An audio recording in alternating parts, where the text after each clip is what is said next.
ఓం గణపతియే నమః.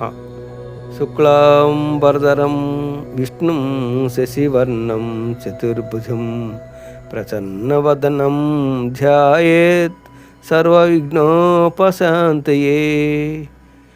అంటూ తలపెట్టిన కార్యాలలో విఘ్నాలను తొలగింపజేయమని మనం ప్రతి పనికి ముందు గణపతి ప్రార్థిస్తాం.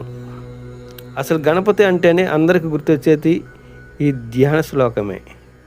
ముద్గల పురాణం గణపతి యొక్క విభిన్నమైన 32 రూపాలను వర్ణించింది. అయితే ఈ 32 రూపాలలో 16 రూపాలు ఎంతో ప్రసక్తంగా చెప్పబడ్డాయి.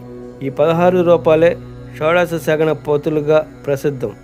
ఈ గణపతులలో ఆయా రూపాలను పూజించడం వలన ఆయా ప్రత్యేకత ఫలితాలు లభిస్తాయి. అందుకే మనమందరము గణపతి స్వరూపంలో ఉన్న అంతరార్థాలను గ్రహిస్తూ ధర్మముతో కూడిన కోరికలతో అందుకు అనుగుణంగా మన జీవనాన్ని మలుచుకుందాం.